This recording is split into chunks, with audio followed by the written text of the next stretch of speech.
quite a fitting opportunity to be on this broadcast. Well, today is Canadian Thanksgiving.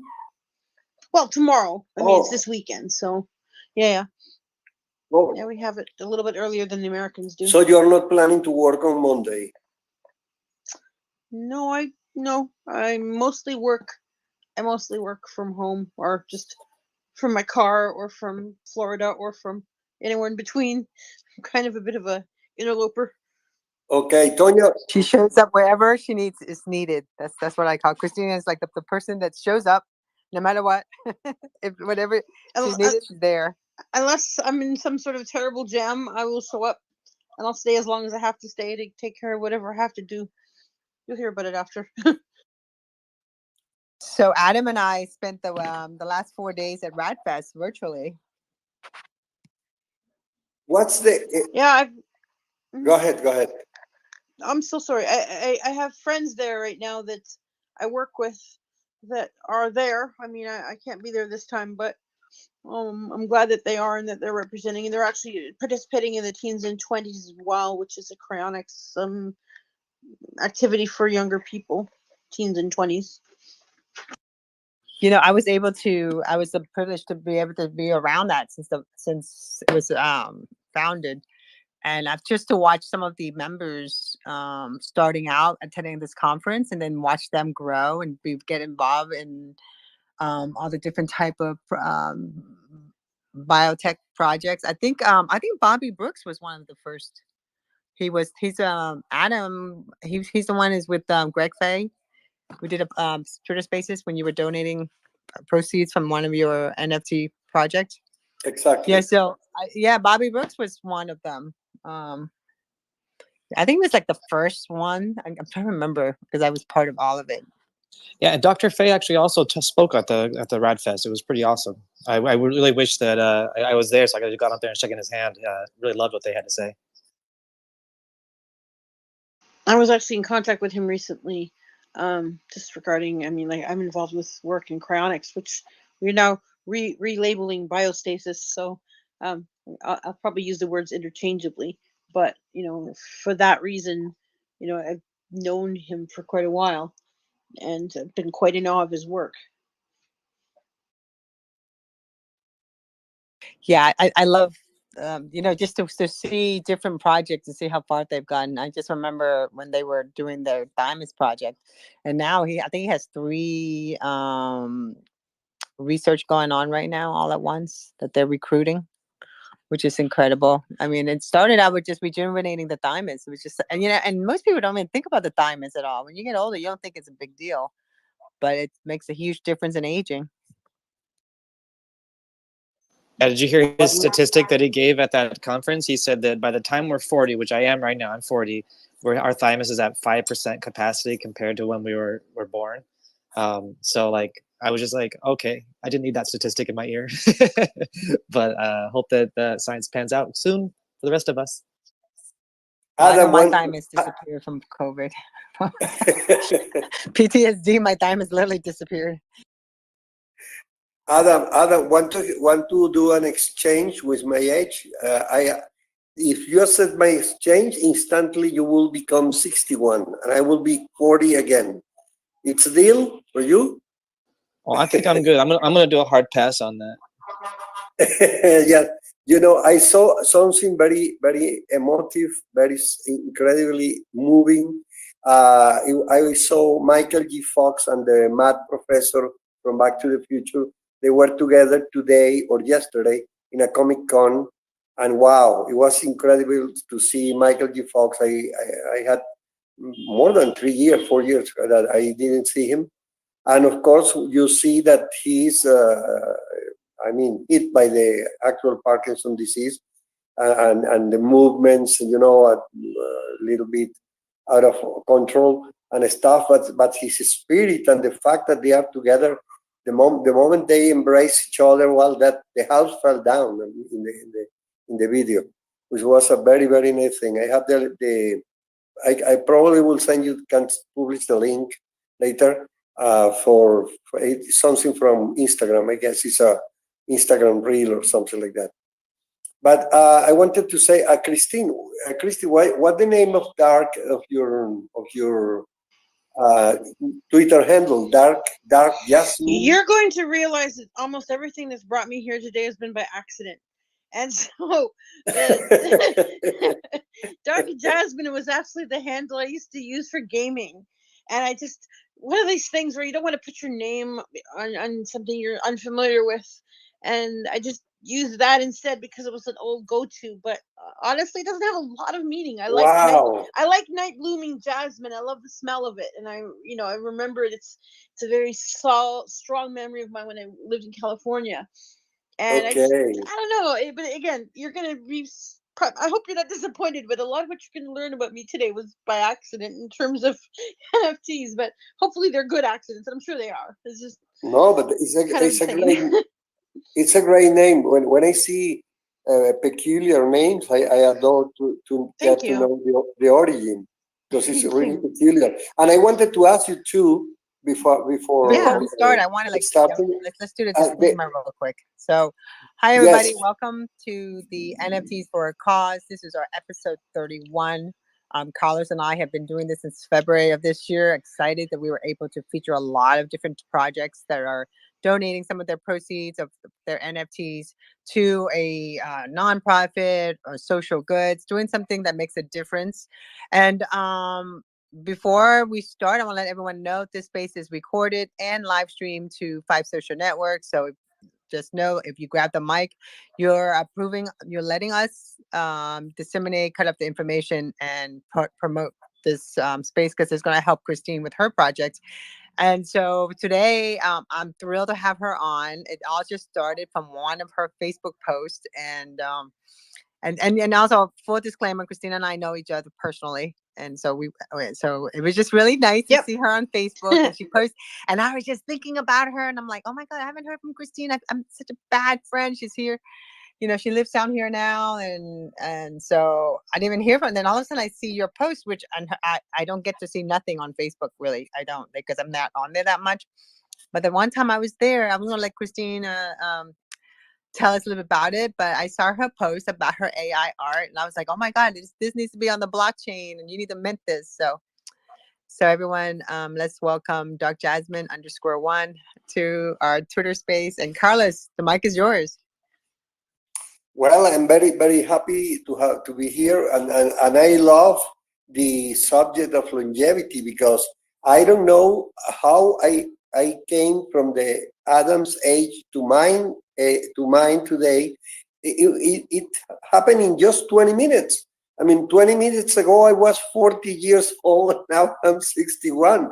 Why is too fast? Why is that fast, Christine? Why? I mean, because I remember that from 20 to 30, it was okay. From 30 to 40, well, it was fast, but not so fast. But my goodness, from 40 to 50 and 50 to 60, was it just a couple of blinks? I can't answer that. I feel the same way. I don't even know. I mean, I'm gonna tell you guys something, because most women don't do this, but I will, because I have no shame.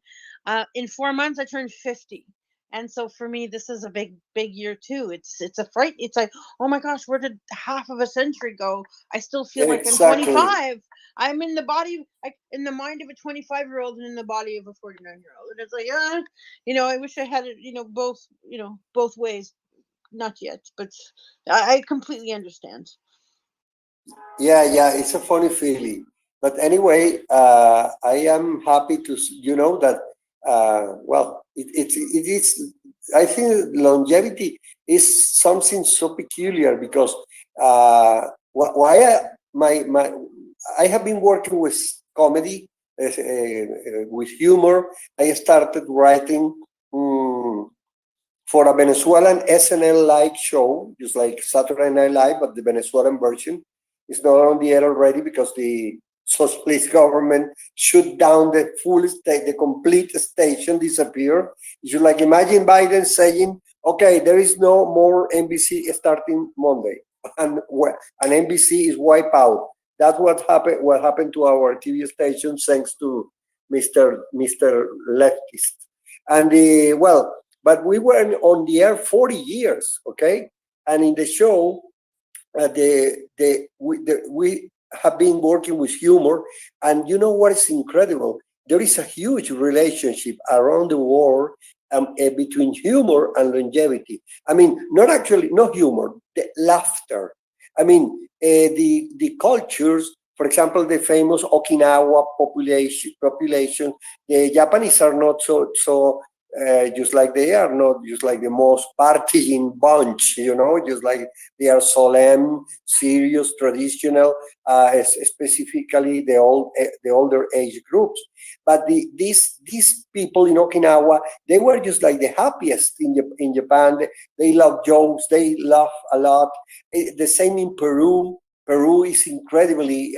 They have had just like the people were 112, 115, 120 years old people alive in the record Guinness. I think the actual record Guinness for longevity for the oldest man, I think, is a Peruvian.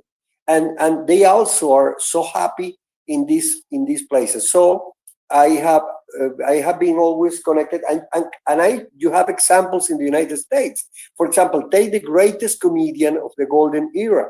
For example, George Burns. George Burns, the husband of Gracie Allen, he actually died 100 years old. Okay, and since he was a kid, the first time he said in a meeting, just like, and I think it was a Thanksgiving, and he was 11 years old, he said, during all his life, he said to his family, I'm going to be 100 years old. I'm going to be 100 years old. I'm going to be 100 years old. And in 1993, I was a correspondent from my TV station, and I was in LA, and they were signing a contract 6 years before his birthday number 100. And one of the journalists there asked Mr. Burns, because they were signing the contract to celebrate his 100th birthday in the Las Vegas Caesars Palace.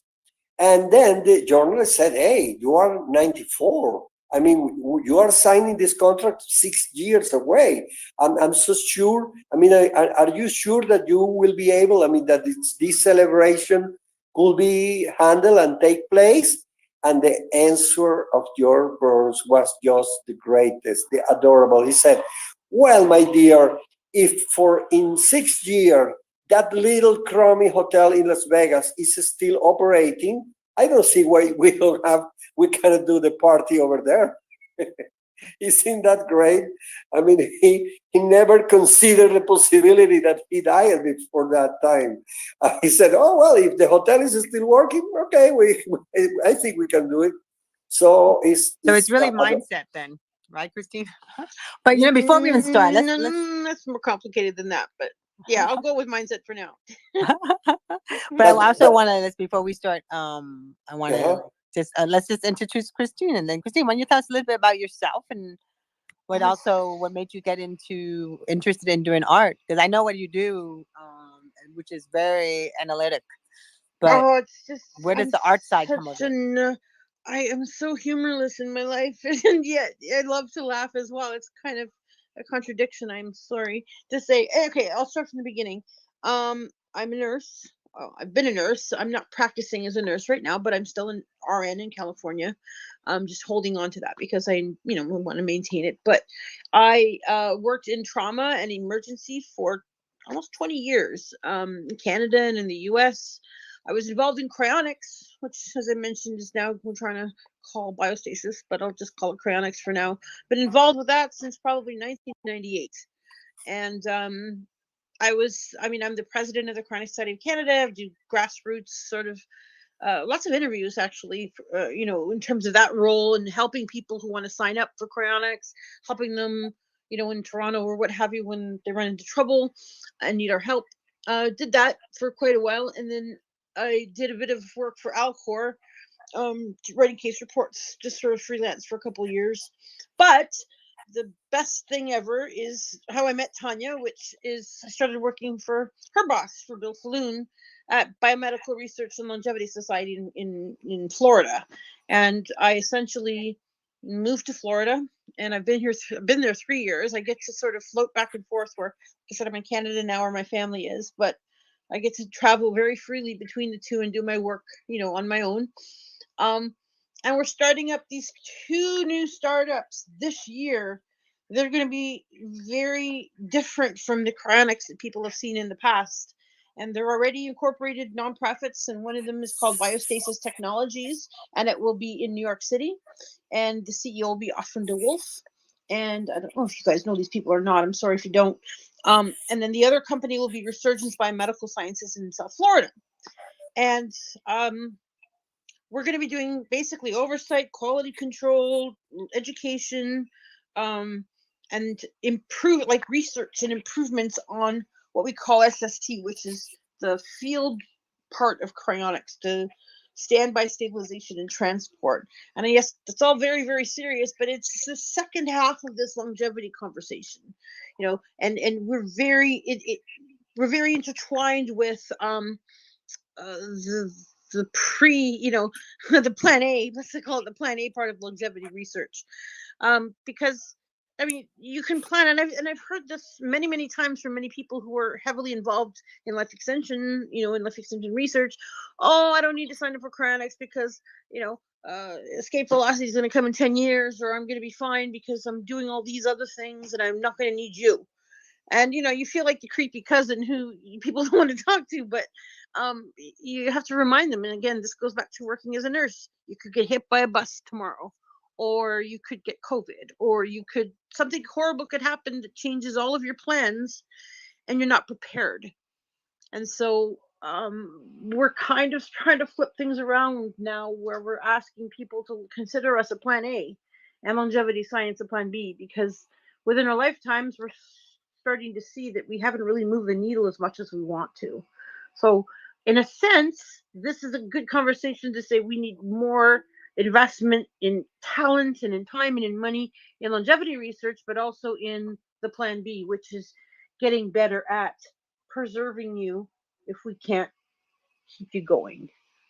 And in terms of art, I started last week.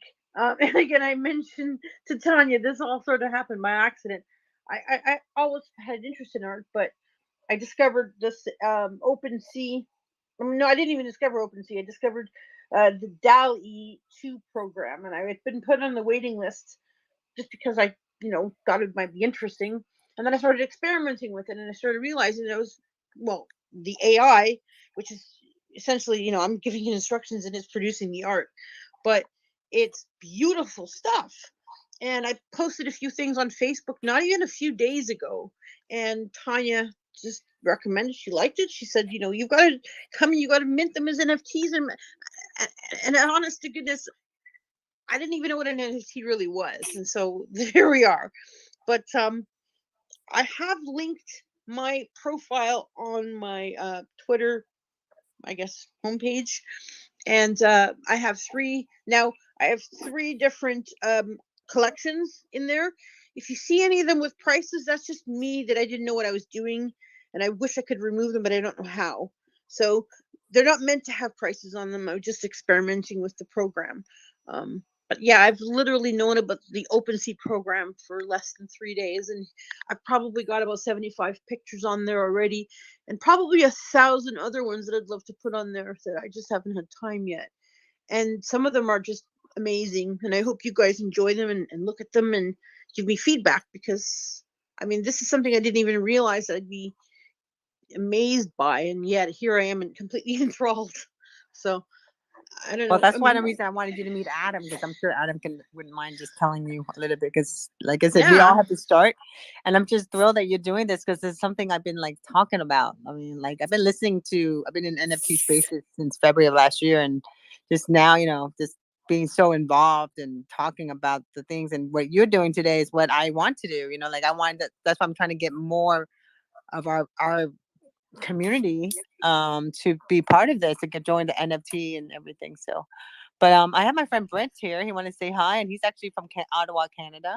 And Oh, then okay. Adam also is gonna. But before Brent, before I let you go, I want Adam to give maybe. I know Adam's in the middle of something, but I wanted him to give her some tips on what to do with her pricing. Hey, Adam.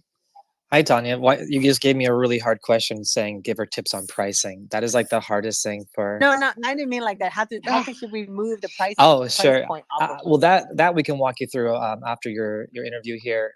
You're welcome to DM me, Okay. and I can give you some steps to how to change that. Oh, Carlos, your Thank you. mic is on. And Christine, I also have a series of YouTube videos I'm going to send you. There's about 19 of them right now, and they help people who are new to the NFT community understand our terminology and how to do things better. So I think that would also help you a lot. That's amazing, and honestly, I'm so grateful for all of you, because this is something that's just made a big left turn in my life that I'm completely again enthralled by, and I love it. And if I can continue with it, especially since I noticed that the DALL-E 2 recently changed so that you can use it for commercial use. I mean, even the fact that Tonya said, you can donate proceeds to research and their longevity research, and I thought that was the best thing I'd ever heard, because I've wanted to contribute in that way for a long time and haven't been able to. So yeah, I mean, keep sending me whatever you can. I appreciate it.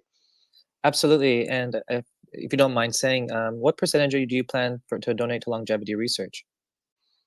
I don't know, half.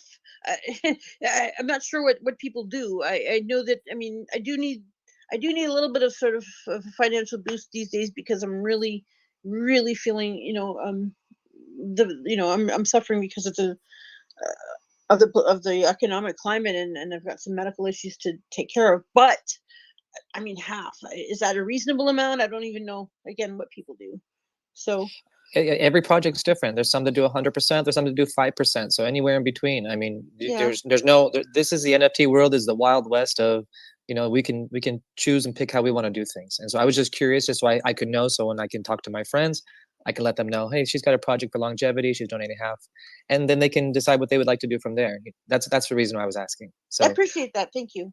yeah, you're welcome, and I wish you the absolute best with your project here.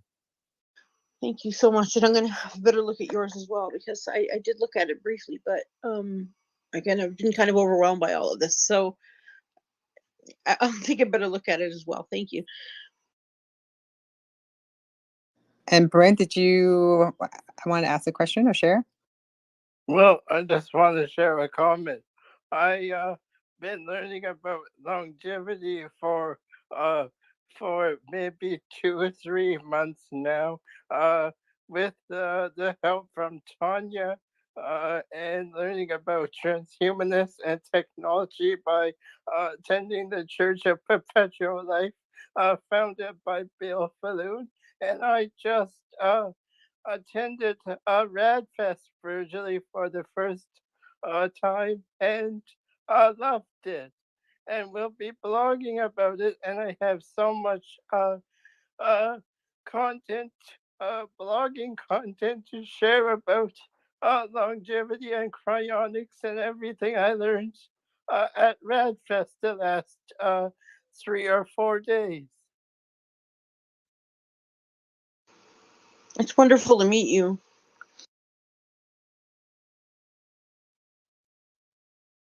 If it wasn't for my friendship with Tonya, I don't think I would be learning about longevity and cryonics and all those topics. Tonya's a very special person, and I'm going to be probably the 10th person to say that, not the first, but I'll be the first today, anyways. So cute. I'm actually on your page. I just tweeted out so I can pin some of your artwork. This is the one I like, the Mega Man. Oh, okay, cool. Yeah, I really like. Hang on, let me pull this up myself. I just named them yesterday or the day before, so the one up with the woman standing in front of a red planet. I like that one too. And Brent, That to one? answer your question, I'm so happy you were able to spend. We spent 4 days virtually. I wanted you to experience it, and I'm looking forward to publishing or reading your blog post. I'm very happy that I can publish about my first time attending RedFest. And actually, Brett has friends from Canada that flew into San Diego to go to Radfest because of Brent. Actually, you introduced him to Perpetual Life, and I'm not sure if he listened to my show with the founders of the producers of Radfest. They were on. I did a space with, but I'm glad you had a good time. And then I want to say hi to Poison. Hi, Poison. How's it going? Nelta, how's it going? And also Tag. How's it going? Welcome to the space. Michael. Michael is from near me too. And then Eric. Hi. Welcome to our space. Yeah, I think it's so important to do this. I just, when you go to a virtual conference, especially it lasts for days, I like to be able to have, it has to be an experience. I'm like, I have to really, like, this whole thing has to be an experience. So I'm glad you were able to experience it with me. I feel like there was so much being shared that I have to go back and watch the recording. Yeah, they had entertainers, they had flamingo dancer. I mean, like that music and everything. Maria was incredible, Tonya. Yeah, she is incredible. She's an incredible singer. And so was Greta Blackburn. Yes, Greta is hilarious. I'll tell you that. Greta, I have a picture of her and Bill Andrews and Dr. Jeff Life. And it looked like Greta was using me as her, like holding, like, she was just leaning on me because I'm so short compared to her. But she's really an incredible person.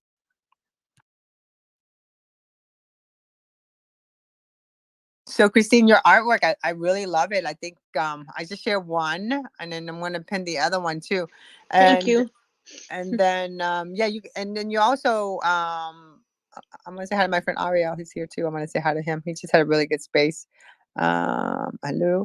And then so when you get, we just did this, like, I wanted you to get comfortable with Twitter Spaces and kind of like understand how everything works, and different people pop in and they all do great things, and they all share and stuff. And especially someone like Adam. Adam has been here quite a bit. He knows a lot of people too. He hosts like Adam, your Spaces goes for like hours. He was doing like every day for the longest time too. I was, but I had to take a break because I was traveling these last couple of months. But before, I'd host between 3 to 6 hours. It's a lot of fun. And Christine, you really need to join those kind of spaces and share your art, let people get to know you, because NFT community is very much about getting to know each other.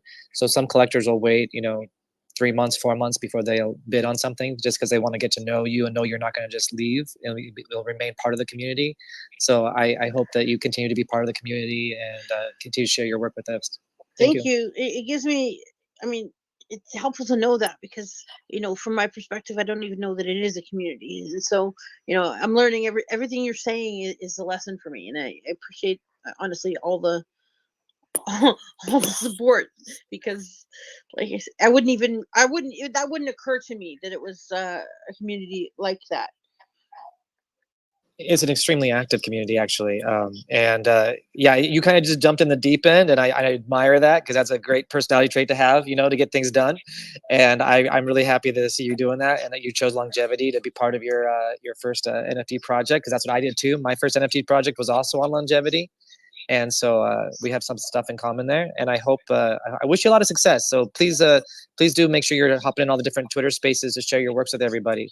And Tonya is a great friend to have. She's very supportive, and I met her after about halfway through my project, and so she helped me on the last. We had an interview on the last piece as well. So yeah, she's a great friend to have. So I'm glad that you're having space with her.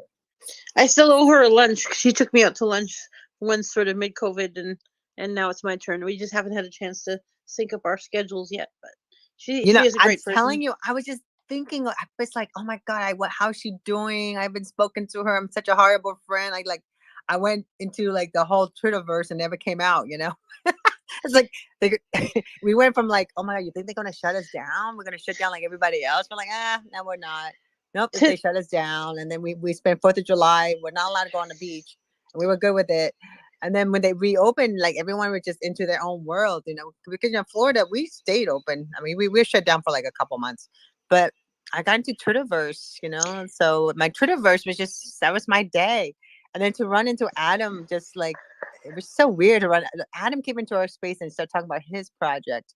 And that's how it works. So, and another person who I met in my Twitterverse is Ariel. Hey, Ariel, how are you? Hi, Tonya. How are you? I still remember when the hurricane was going on in Florida. The first person I thought of was you, and I just remember to say like happy, Rosh Hashanah and Yom Kippur, because I know that I think your husband's in Jewish, so your kids are Jewish, and yesterday was a big day. Like the man himself, who I was talking about for so long, Andrew Yang, came in.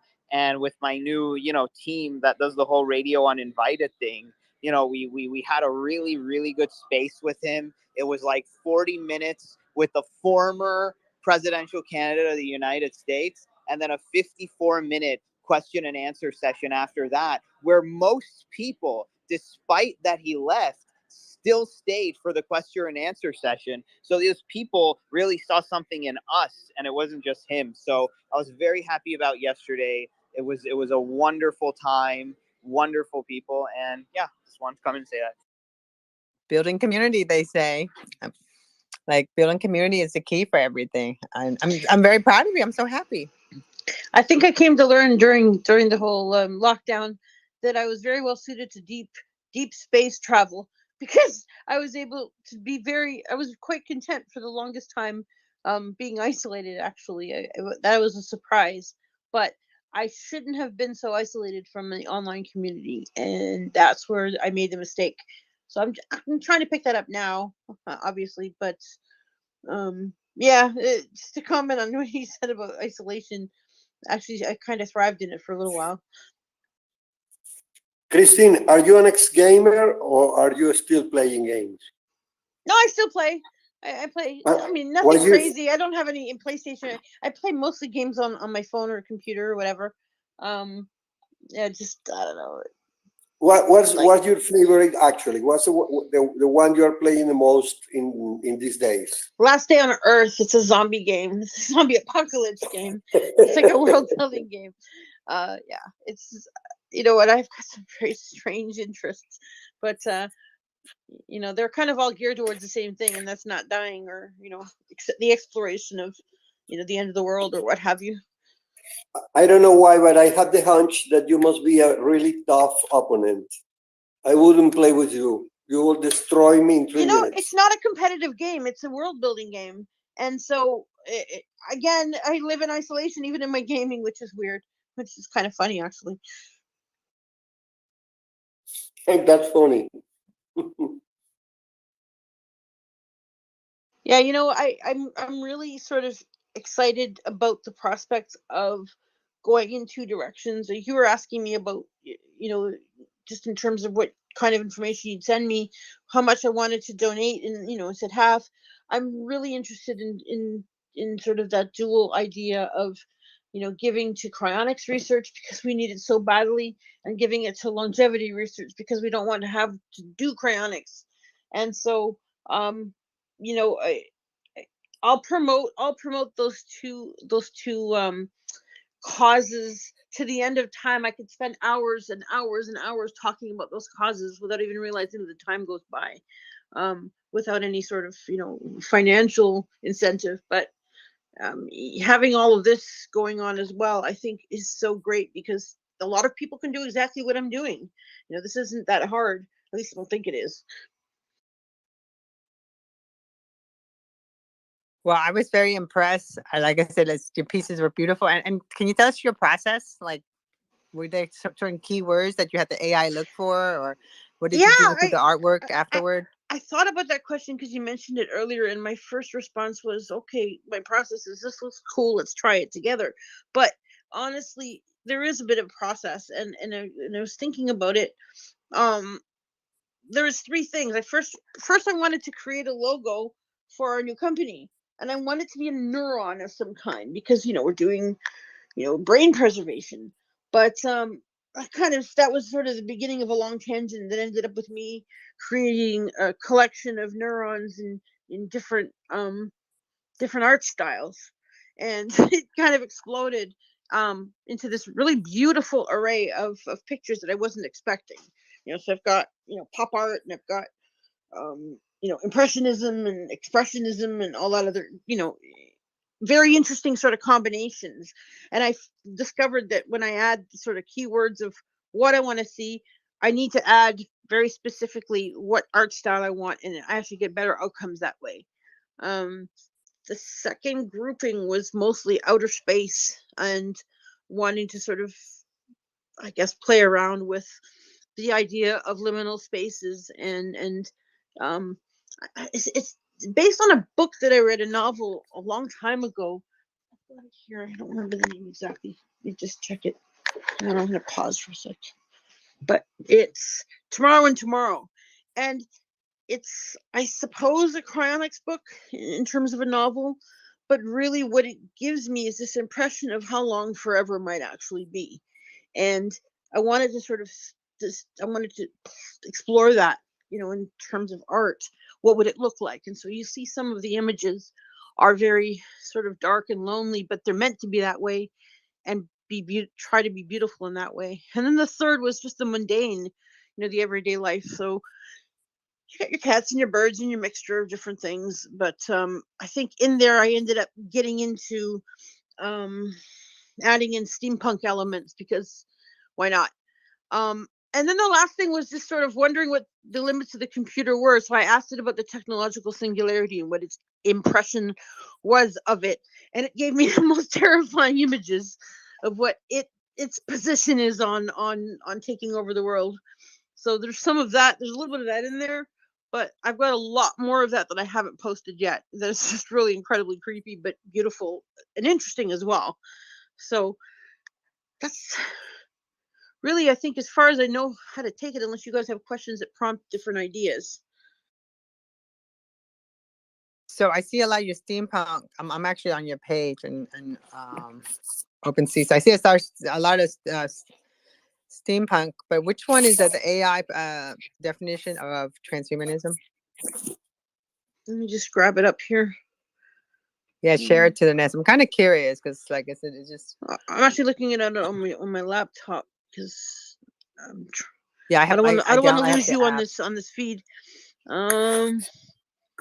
The one with the guy, it looks like there's a man holding, his hand next to his face. Yeah. That one was technological singularity, believe it or not, as well as the profile of the profile of the sort of the cyborg. Essentially, is what he is. There's a cyborg in there as well. The deep space call mission. Him Psi. No, call him Psi. Okay. Let me find. Sorry, I'm still getting used to this interface. I apologize. No worries. I like the Poppy Study one. I really like those. That's cool.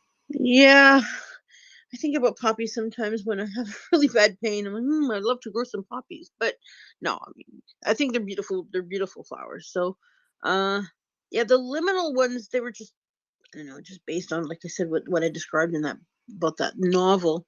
Oh yeah, the other one is the sentient and watching. That looks like that red robot with one eye. That one is the computer's understanding of what the singularity is going to be like. That one, oh my gosh, this one, I'm going to share this one. As well as the ones under it. I wrote them as technological singularity 1, 2, and 3. Those are other interpretations, just different forms that I used, different art forms, and maybe a couple of other words thrown in there. Wow. Yeah. The other ones, the one I called formigas, which is, I guess, Portuguese or Spanish for ants. It looked like the city encapsulated in a jar. It's like an ant farm, and that was another one that I asked the computer to describe to me. So yeah, and the automated workstation as well. That as well. So I think the computer doesn't have good plans or long-term plans for humans, according to this, but it's still fascinating, I think. Yeah, but should we be worried? That's not good. I think we just need to keep up with them and just go along with it. Well, I have, because I got into AI and I'm trying to think, my gosh, I got these two. They're like they're supposed to be a robot, but they were like they're not like perfect or anything. But you have to teach your robot. You can't just like you can't just get one, turn it on, and boom, you have an AI. You know, it does stuff for you. It's not about that. You have to like actually teach it. Like a child. Yeah, it's Kinda. like a child. And I didn't have time. It was like it was a lot of work. Then I got two of them. I got one big one and one little one. They're in my storage unit right now. But my friends' kids are into it, so I might let them have it because in this way because it needs to be. All I could do is it dances, it tangos. I would like to do it because the one that Elon Musk has, his does like hip hop and stuff. Mine just does the tango. That's all mine knows how to do actually. Well, ironically, I mean, from what I understand, DALL-E is an Elon Musk creation, so maybe some of his feelings about the singularity are infused in some of these images. It's hard to say. I certainly want to sort of say that my favorites, if you're going to say, I have a favorite or two, is the one that's First to Wake, which is this woman standing in front of what looks like Mars, looking back at Earth, and then the one I that saw was that one. the one with the steampunk Three Stooges, I thought was hilarious. So it was like the one's called Mo. I mean, I didn't want to copyright, the Three Stooges on there, but yeah, one's called Mo. So I thought that was fantastic the way that came out. But like I said, and the one that's actually the biostasis superhero, I was creating that for Vincent. Vincent's the new guy that we're hiring in our company. He's a paramedic. And he's 26 years old. He's the sweetest guy. He's a friend of Bill's, actually. And I did that with the intention of wanting to give it to him before I knew about any of this, before I knew about, what we're doing. That was actually my first iteration was that biostasis superhero. I love that. Yeah, biostasis is the new keyword, it's a new word that they're using. Actually, we did. Yep. Carlos and we did a space. Oh my gosh, That would have been with Emil. You would have heard it from Emil. He came on, but he was working with another project. They're the one that was promoting his NFT. Tomorrow Biostasis or European Biostasis Foundation. Well, Tomorrow Biostasis was it, but there was another project, another platform that was handling their project. I'll look it up and I'll tell you because it was really cool. I'm actually going to Switzerland for a conference in his establishment a week from now. It's already a week from now, holy smokes. But yeah, so that's going to be wonderful because I'm going to be immersed in biostasis for a week. Yeah, his facility is really nice. I'm mostly interested in his vehicle because Bill wants us to build a mobile operating room in Florida, and we're looking. What happened to the ambulance? Doesn't the ambulance do that? Not to the degree that we want it. The ambulance belongs to Suspended Animation, and it's not up to snuff with the level to which we want to take biostasis. It is old school cryonics, and we're looking to do something that's much more integrated with modern proper medicine. Okay, Christine, just a second. I would love to hear your take or your point of view regarding something. There was a conference I heard from Japanese businessmen, and they were talking about the subject of longevity, and that was like maybe more than 8 years ago, prior to NFTs. And in this conference, this guy who is kind of the Japanese Lee Iacocca, I don't remember his exact name, but I can find it. He said something pretty clever regarding longevity. He said, okay, if you give me 1 million yens or $1 million to use in a company to apply to a longevity program, I will split that amount and I will use $500 million on the longevity investigations and research, and the other $500 million, I will devote them to security and safety in the place of work. Because he said, and I started a whole stand-up comedy routine from that serious idea of this Japanese businessman, because he said something very, very logical. He said, okay, you can be doing everything properly regarding longevity, you are taking the proper food, you are taking the kind of exercise, you are taking the kind of meditations like Joe Dispenza, whatever. But if you have a car crash, or you have a bad on the job accident, your longevity is gone. I mean, so he was talking that the biggest enemy of longevity is precisely just like the reality of accidents is something that you can avoid. And so we developed, and I have a course with comedians and stuff, and we use that subject, and that became something just like usual among us. It's like it's just like a double subject. But this man looked to me, this Japanese businessman was so clever or so clear, just like, hey, this makes sense because, okay, you are doing good steps in pro of longevity, but if you have an insecure and unsafe your workplace, you are risking all the efforts you are making in the longevity. What do you think of that? Well, a couple of things. I'll start with the funny first.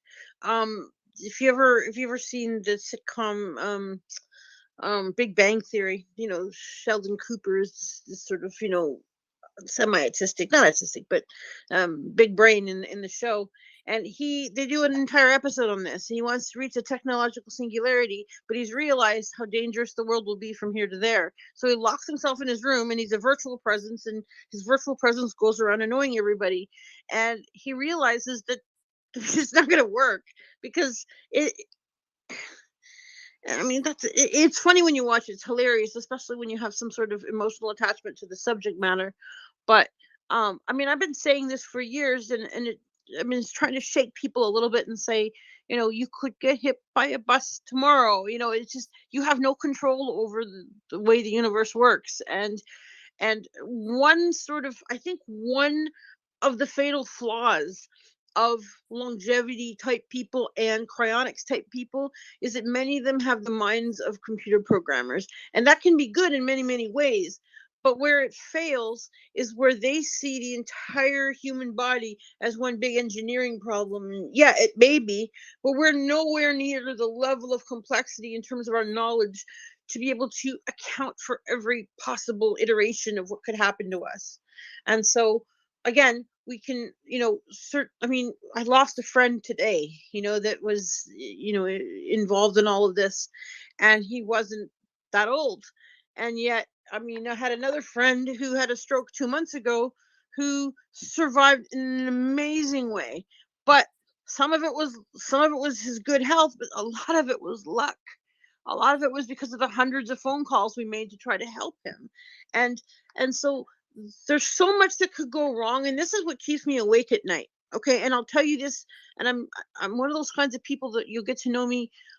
I'm brutally honest. I try to be kind, but I'm brutally honest with people because I don't want to sort of dilly-dally about all of this.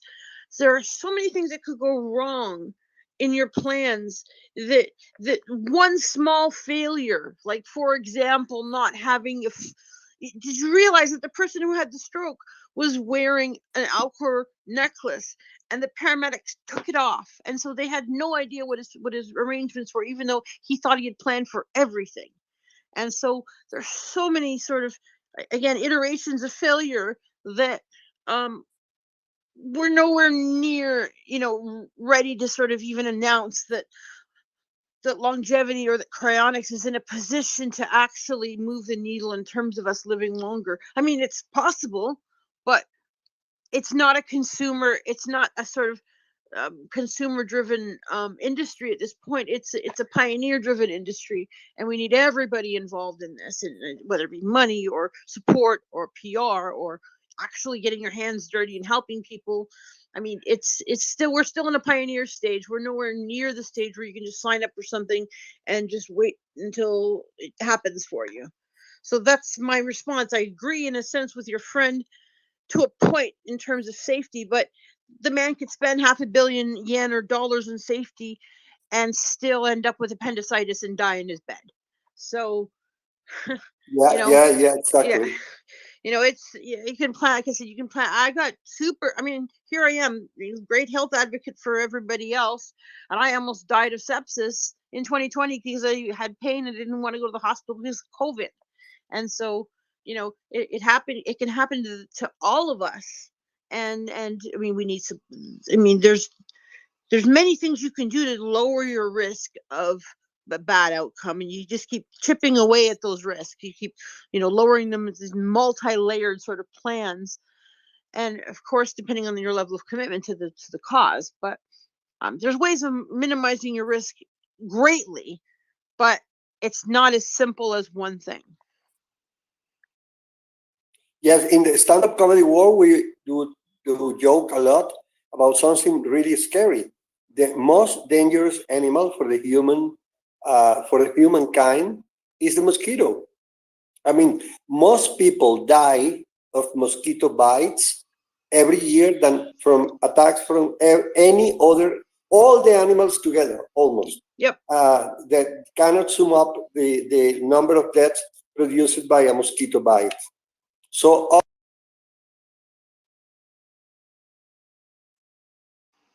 Can you hear me? No, I can hear you. I think Carlos. There you go. Say that again, Carlos, because we lost you.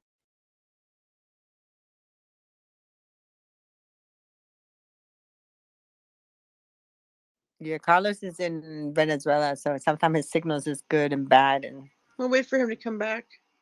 yeah.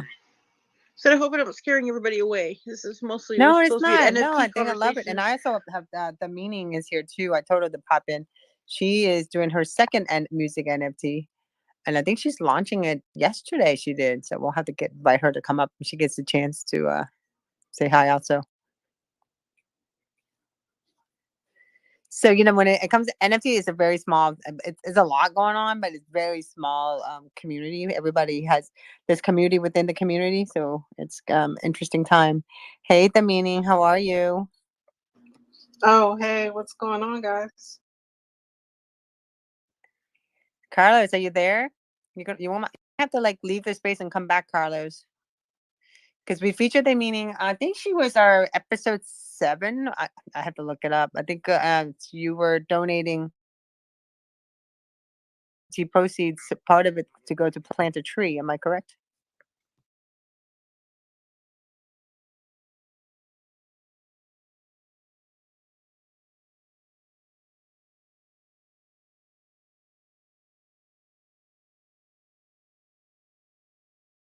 Only NFT I've ever created, so it was just for fun. I came into the Twitter space. A lot of people were asking me about, if I had an NFT. I didn't have one. I created one, and now I'm a part of the space. So, I decided to try to donate a percentage of each mint to trees.org. Haven't had any mints, but I'm just happy to be a part of the community. So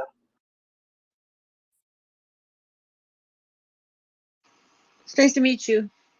This is Christine. This is her first NFT also, and she's donating to longevity research. So it's my first Twitter space. It's my first everything. Oh, wow. Well, welcome. Nice to meet you. Thank you. And also in the space, we have Louis, Crypto God Louis. He just did his first NFT also. I'm going to be co-hosting for his space.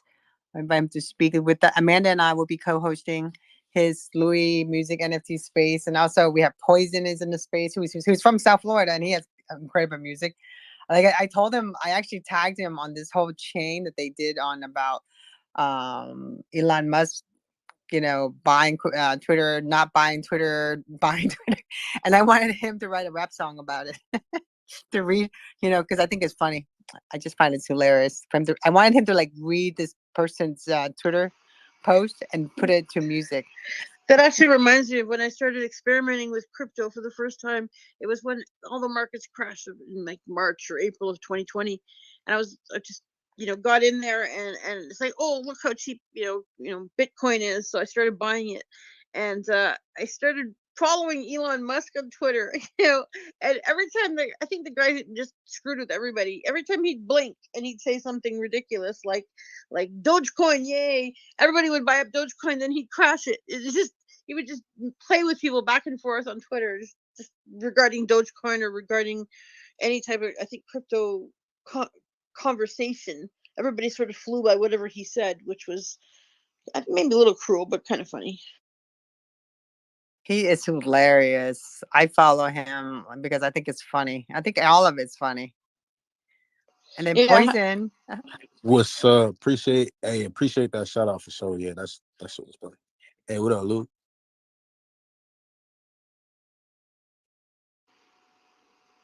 It's nice to meet you, Poison. Hey, Tonya, I don't remember how to do the pin the thing to the top.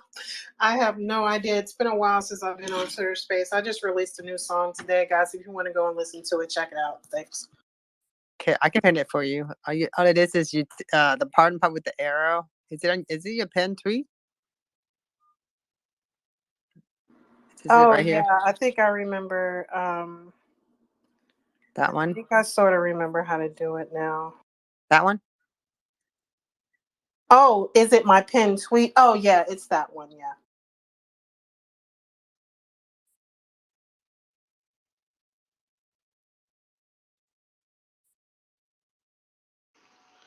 Did Carlos come back? Crypto God Louis hosts his space from 8 to 9. We have a special guest, and then we have open mic. You should just pop in too, because I've been talking to him about you. So hit the meaning. Say hi to Crypto God. Oh, wait. God Louis. I'm sorry. Yeah, Crypto God Louis is the one I was telling you about that does the music NFTs space. Yeah, on Sundays. It's from 8 to 9:30.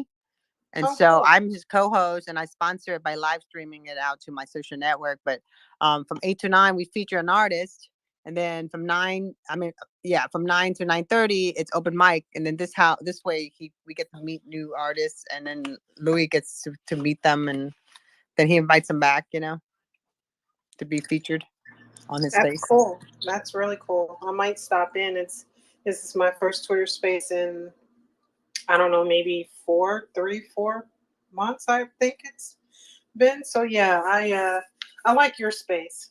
I feel safe. So, and anybody that's associated with you, I can definitely be in cahoots with. So. Oh, thank you. Yeah, actually, we met in my music space when I was doing NFTs music radio. It was so, and then she popped in too, and then we started talking. And so I think, and then we talk and we see each other in music NFT spaces when you were a lot busier too. So, and actually, I shared in the bottom, there's a speech bubble. I wanted to also, before I kind of like, if you guys get a chance, it was the longevity DAO is the one that Carlos and I promoted. I'll tell you exactly. I just shared it. Hold on.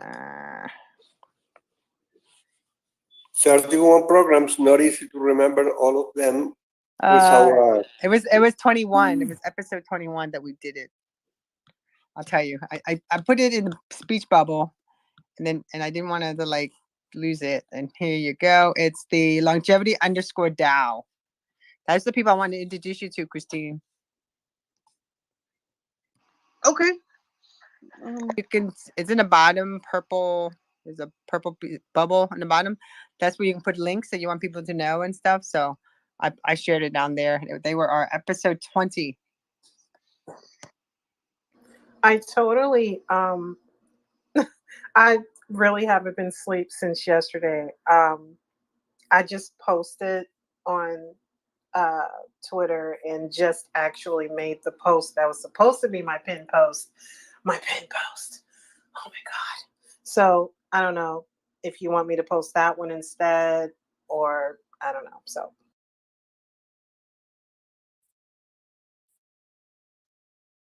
I'm gonna move the other one. You want me to do the other one?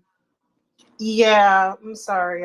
No worries. I'm really sleepy. I'm sorry. Yeah, well, I appreciate for popping in here. Yes, this is the one, Planet Tree with the purchase of music NFT. It's the one we did. So the one that you just pinned, it says do not click, ignore, dive into the ambient. That Yeah, one? yeah, that's the one. Because I think that's the one I shared, isn't it? Oh, so let me see. No, actually, it was the one that you shared was the one I posted earlier this morning, and then I posted Oh, there it another. is. Okay, now that makes sense. Okay. Yeah, like right before I came into the room, and I forgot to pin it before I came in because I'm running on no sleep. So Yeah, you've been busy. So Christine, what happens is they got the pinned tweet. So when you tweet out something, there's an arrow in the bottom of that tweet. You can click that and you can hit the name of the Twitter space you're in, and it will pin it up. It's kind of like it pins up right above you, so people can see it. Okay. And then if you want to pin your tweet, the top right corner, there's the three dots. You click that on your tweet, and then it'll drop down. It'll say pin this tweet to your profile, and it'll pin to your profile. So Yeah, that's stay on the top. Stay on the top. Yep. No, I'm talking about like for yourself. Like if you want to pin something on your profile. Right. That's what I thought. Yeah, there's the top corner of the tweet. There's three. You hit that, and you can pin to your profile. I'm so impressed with you, Christine. I mean, literally, I did not expect this today. Really? No. I feel like I'm. I just kind of like I'm threw it out dragging you there. guys along this improv of mine, and I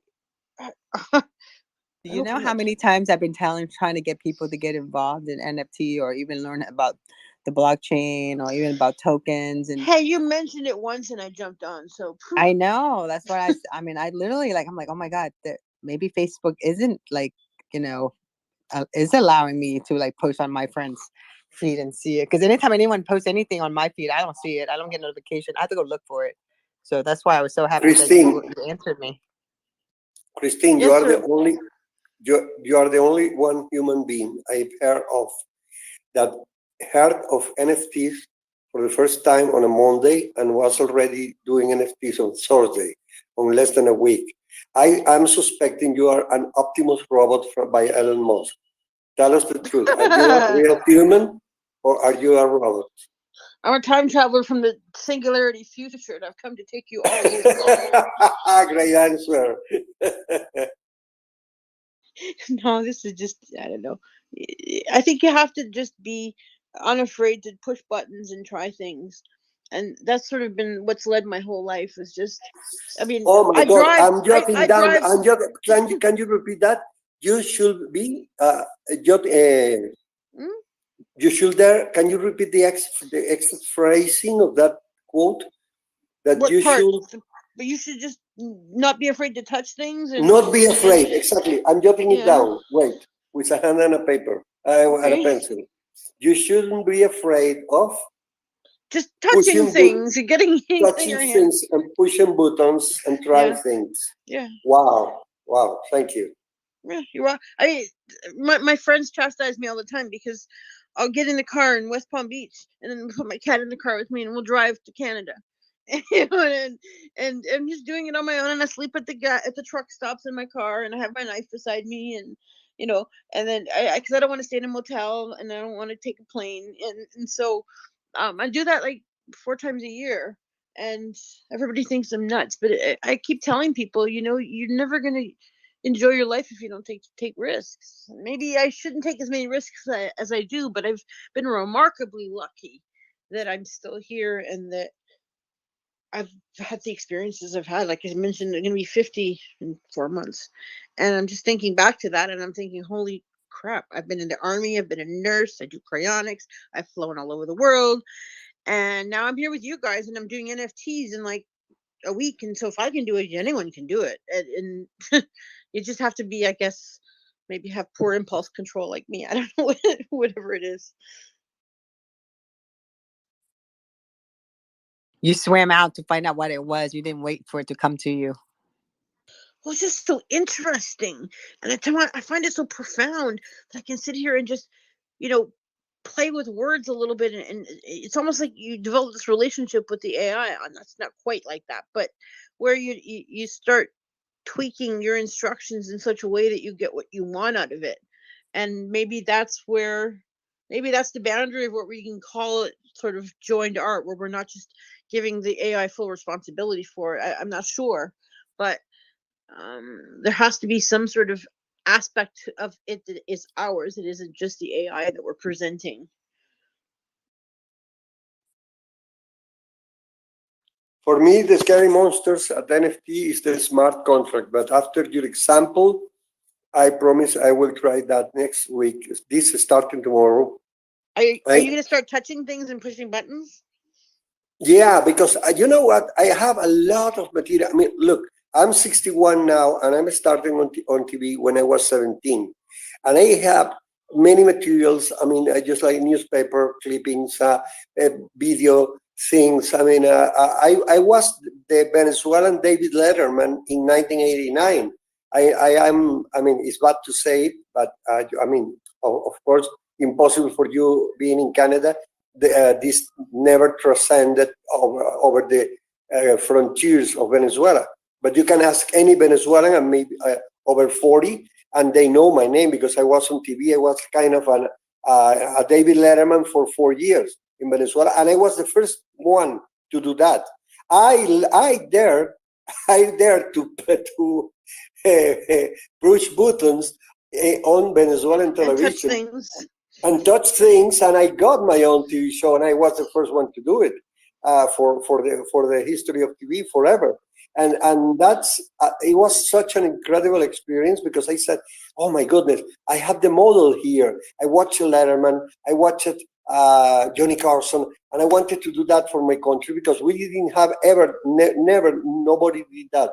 And I started to, reunite pieces, and then I jumped into the water and said, okay, let's go, let's try it. And we started going, and it was such a smash hit. I mean, I never expected that kind of result. There were 4 years of marble.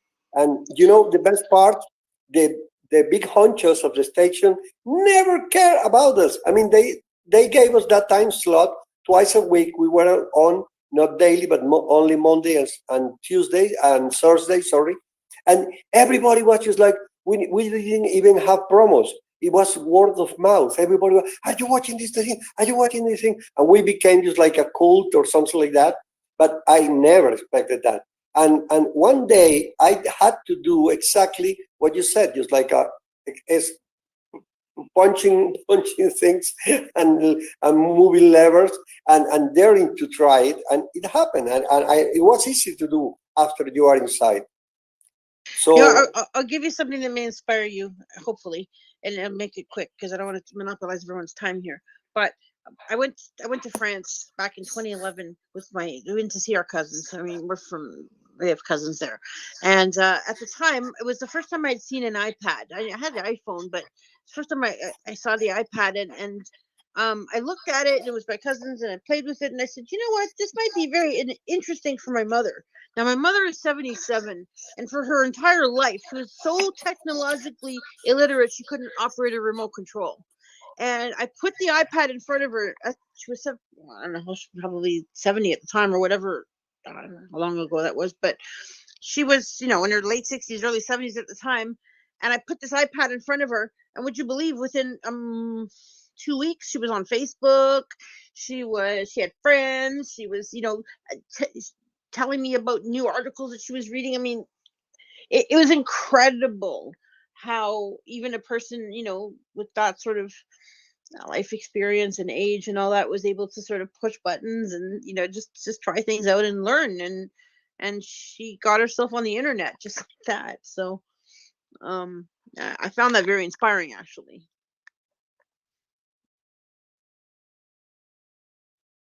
It is an inspiring story because it's not so usual. Actually, in Spain, there is a wonderful program, and they do this. They put a lot of people, old, just like 80-year-olders, okay, to drive a Tesla, okay, and they got a group of millennials, and they give you a Peugeot car from 1948. Okay, so you have to see the cultural technological shock between the youngsters with a very old car and the very old people with the newest car, a Tesla. Wow, that's so quality television. I mean, that's such an intelligent segment. And they do that with a lot of things. And the iPad episode was particularly astonishing because one old lady, 85 years old, and she was just like it was an iPad with a phone connection, and she got to call her daughter. They only explained her once how to do it, and then she said during the recordings in the backstage, how do you say, behind the camera scenes.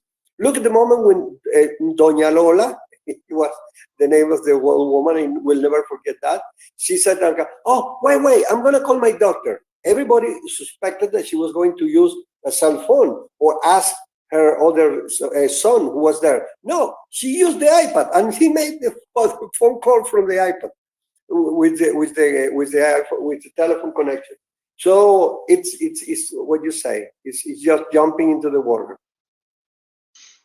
Definitely. And thanks for being daring and being here sharing this. When 15 days ago you didn't even know what NFTs are. I feel a lot of respect for you. I have to move faster. Making me blush. Thank you. I mean, she's doing OpenSea, so OpenSea has their own contract. She's not doing. I mean, I think after the second and third project, she probably will be able to figure it out because she's pretty smart about figuring out the smart contract. So, and I know people But too you- to help you with that. But for now, the best way to start is just do it with a marketplace that provides it. But I have a red flag with Christine here because I heard somewhere that the Elon Musk is teaching his robots to say that you're making me blush. So we believe they're actually human. So maybe you are, no, just kidding. What was that? Yeah, Optimus kind of Right. blush. They are just like gray and black or something like that. I'm Optimus Prime, and I'm here from the future. Optimus. The previous. That's the Optimus robot, the Optimus Elon, the grandfather, Optimus Prime. That was wonderful. That was from the Transformers, wasn't it? Yeah, exactly. The first Transformer movies with that was great. That's a shocking concept too, and see what you can believe. That's just like a chrysalid becoming a butterfly. I love that concept.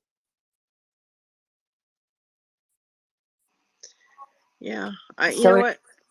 Go ahead. Sorry. Go ahead. Oh, it's about No, 16. I wanted to round up the space because it's My Thanksgiving and family is gonna murder me if I'm not downstairs by 7:30 because I made a turkey no, we're and rounding up. stuffing. So And, oh my god, they were looking at me. They were giving me the hairy eyeball because it was 7:30. I was like, this is important. I have to do this, and you're gonna have to wait. It's just turkey, and so yeah. So, but if I show up any later, I think they're gonna give my food to the wrap it dog. up. Let's just wrap it up. Let's just wrap it up. So because I gotta get ready for Louis' tourist space also. Louis, can you pin your space up there, up into the nest, so that we can have it, so anyone that wants to pop in to be able to share their music too, and and also we have a guest, so I want him to talk about that too. But yeah. So any final thoughts, anyone? Carlos, do you want to have any final thoughts? Now you know. One final question for Yes, Christine. okay. What's the best, in your opinion, what's the best or more important longevity research investigation going on now? Anywhere in the world?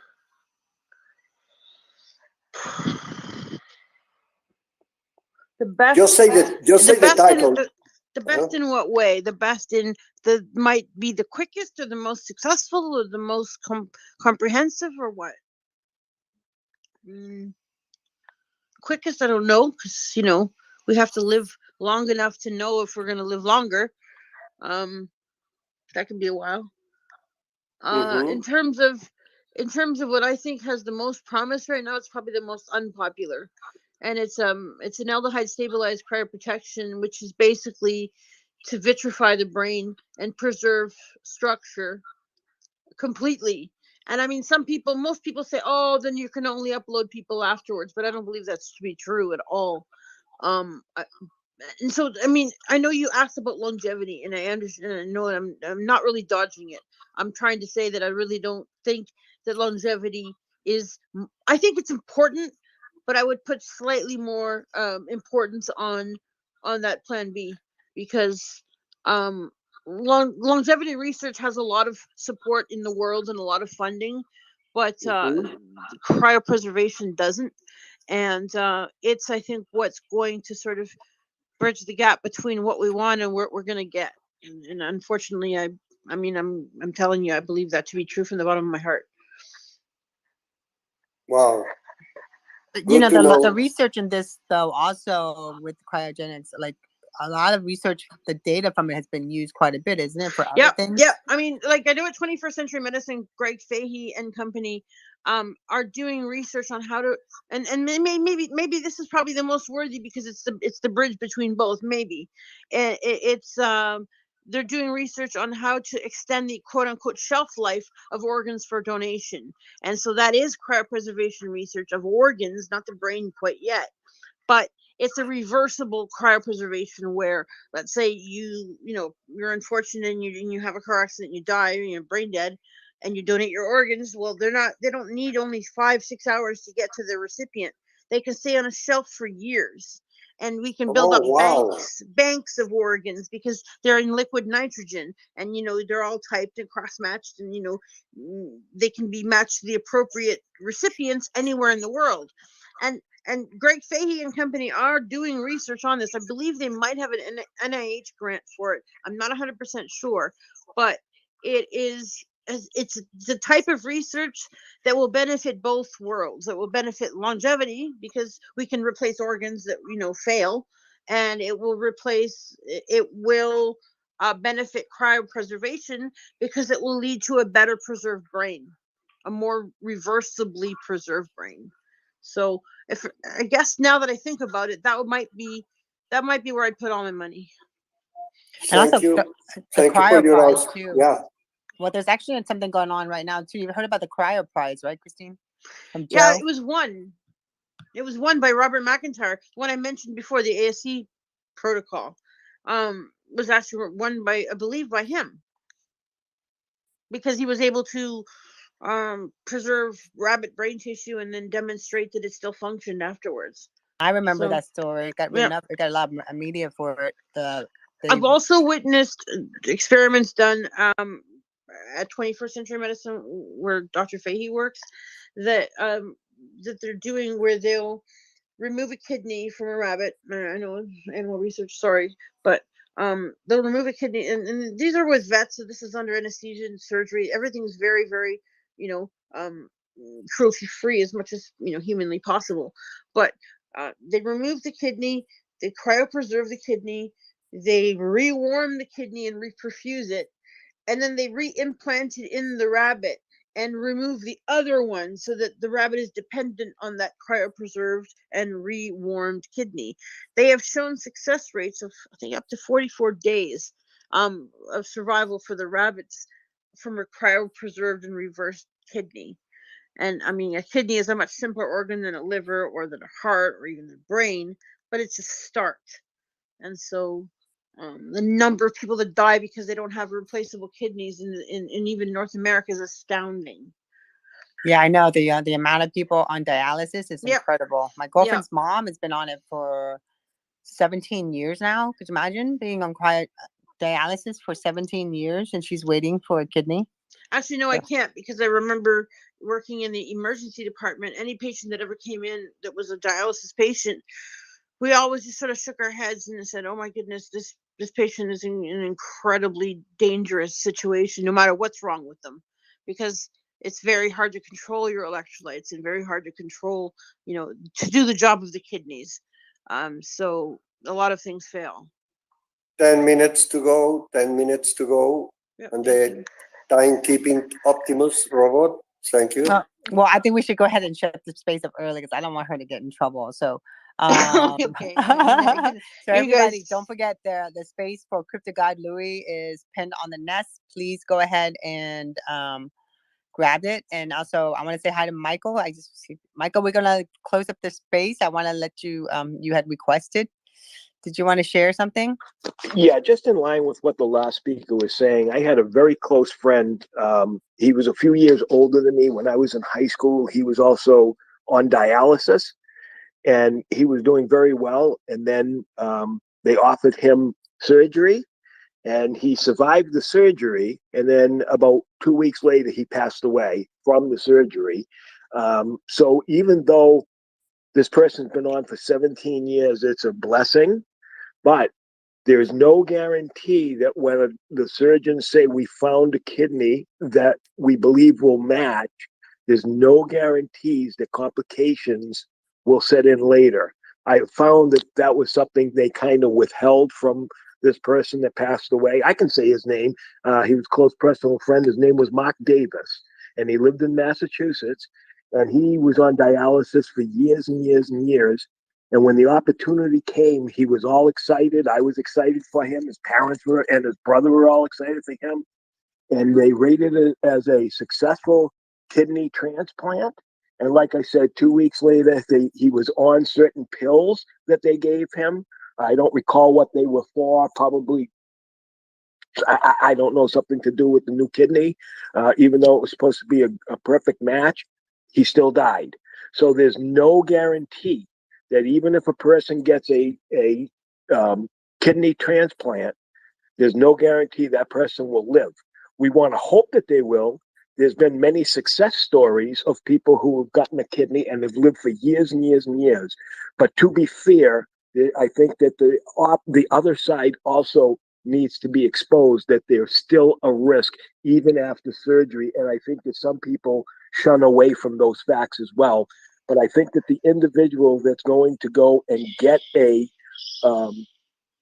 transplant like that should be informed of everything and not hold anything back, so that a reasonable decision by that individual and their family will make sense. If your friend obviously didn't get informed consent, and that's a real tragedy. I'll say that what you're saying, I completely agree with. That it goes in line with everything I've been saying this whole conversation, that there are so many variables and so many points of failure to our quote unquote longevity plan, that even our basic survival plan, that we need all the help we can get. Now, just to sort of bookend that with what I was saying about the organ cryopreservation research. Imagine if you could marry that with the sort of tissue printing or tissue regeneration research, and just bank your own organs. And then, you use up your liver because you partied too much this year. You just go get another one off the shelf that's yours. I know that sounds a little flip, but I just mean that, this type of research can be taken in that kind of direction too, where, not going to rely on somebody else's organs that I might reject. I might just bank my own. I agree on that one. So 727, Christine, before we go, tell us how to get a hold of you, when, and if anyone can ask you questions about your project, because this is, I'm excited because I get to watch you grow. So this is the best part. They're the best, man. You know what? I'll be paying a lot more attention to Twitter now because I've ignored it for as long as I've known about it. But so if you want to talk to me on Twitter, then I'll give you my email from there, or my phone number, or whatever you need. Depends on what you want. Depends what you guys want to talk about. If I can help, if I will. If not, then I'll try to pass you into someone that can. But start with, it's just the simplest right now, just to start with the Twitter, and then I'll reach out. I'll give you contact information from there. So Carlos, another great space. And again, everyone, thank you so much for being here. Louis, it's an honor to meet all of you. Yeah, thank you for popping up. And Louis, I'll see you later in your space and the meeting. I hope you can join us. That would be fantastic. And I know I'm going to see Poison in there. And Michael, thank you as always. And Kay, it's been so long. I will talk to you later. And Carlos, any final words?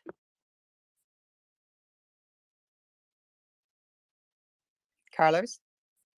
You must be having difficulty. So on that note, Everybody have a great day, and we'll let you go, and we'll be back. And make sure you join us. Join me in 30 minutes in Crypto God Louis music NFT space, and we'll be there. The meeting. I hope you can pop in so you can play some of your new song. And again, bye everybody. Bye Christine. I'll see you later. Bye. I'll see you all Bye. soon. Okay. Bye.